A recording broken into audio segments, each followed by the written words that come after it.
Hey guys, welcome back to MCrider. My name's Kevin. I'm the host here at MCrider, where we release a weekly video to help you become a better rider. This week on MCrider, we look at a video clip sent in by one of our subscribers and patrons, Griffin.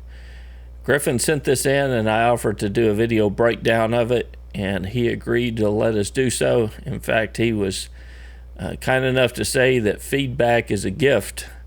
And that's the kind of the attitude that I like, and the kind of attitude that helps make better riders. Those who are willing to look at things that they can improve on and always try to improve their riding skills. And I include myself in that category as well. I'm always looking to try to get better.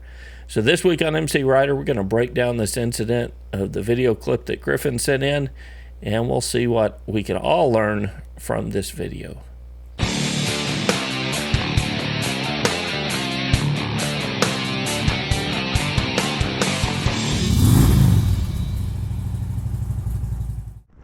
Here's Griffin on his Honda PC 800. That PC stands for Pacific Coast, but if I'm not mistaken, he's got his Pacific Coast out on the Atlantic coast, because I believe this video was shot in New York City. When I look at a video clip like this, I like to break it down into three main things. What was not under the rider's control, what was under his control, and what he could have done differently. I've already watched this video several times, but even the first time I watched it, I picked something out that's actually a pet peeve of mine. And I'm going to back the video up here for just a second so I can point it out to you guys as well. I want you to watch the brake lights of the driver in front of Griffin. Now, the driver was either, my guess is he was either distracted or a really bad driver. But they've got a really bad habit driving their car, and that's riding the brakes.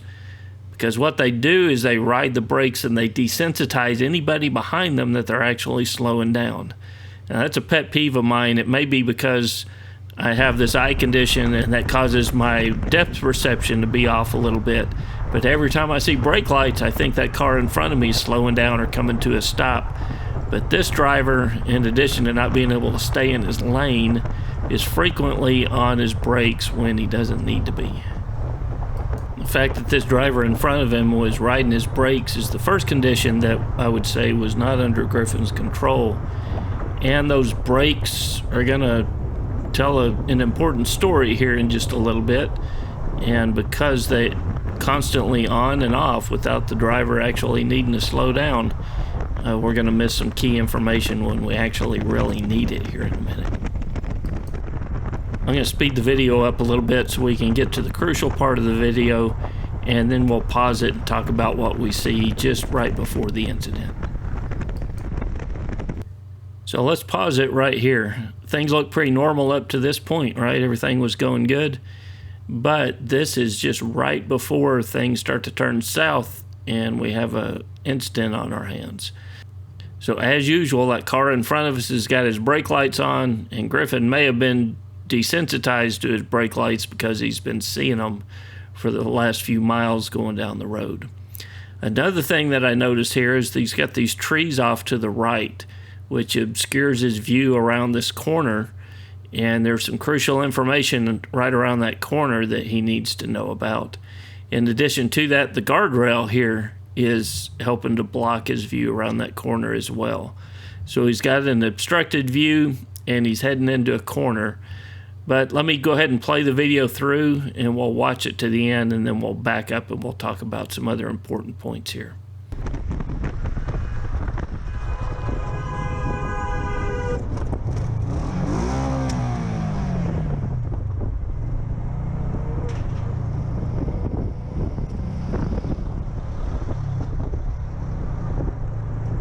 So we had an incident, but we didn't have an accident.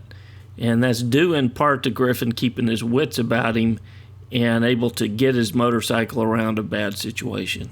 So let's back it up and look at some other contributing factors that helped create this incident. So this is where the trouble really begins, and it's caused in part by this guy up the road who comes to a complete stop on an exit ramp when they really didn't need to. This is another one of those things that was out of our rider's control.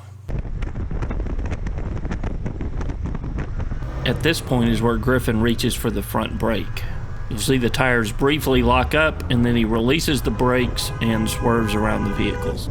So overall, he did a good job of maintaining control of the vehicle, releasing the brakes when they locked up, and avoiding an accident, so he's got a story to tell instead of a hospital bill to pay.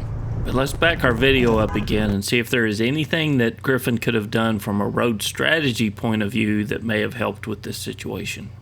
Being honest here, there were a bunch of bad things that came together at once that put Griffin in a tough situation.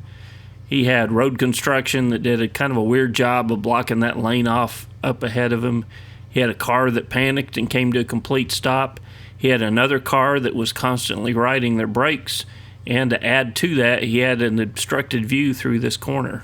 But let's move ahead a little bit further in the video, and we'll look at a few things that our rider may have been able to do to help himself out in this situation. At this point, even if our rider had recognized that he was in a tough situation, he hadn't had a chance to react to it yet because he hadn't gone to the brakes. So let's get off the bike and look at this situation from the top down and see if there was something that he could have done to help himself out. Here we've got Griffin, the 3 cars in front of him, and the construction truck with the barrels in place. If you look at the still image from the video, notice where Griffin's lane position is as he's approaching this corner. He's got the trees and the guardrail blocking his view through that corner, so let's map that out. From this lane position, his view is pretty limited. But what happens to his view through this corner if we set him up on the outside of the corner as he approaches it? Now our rider's got a totally different view of the road up ahead of him. Remember, that's one of the biggest advantages of riding a motorcycle is we can choose our lane position and we can put ourselves in the best possible position to see as far up the road as we can. Now we're back on the motorcycle and our rider almost made another big mistake. Remember, he's got the bike leaned over and he's going around this corner. When he realizes he needs to stop, he goes to his brakes aggressively. Because he's leaned over, that causes the tires to lock up more easily, and he almost lost control of the bike there. But thanks to his cool head, he released the brakes early enough so that he could swerve around the vehicles.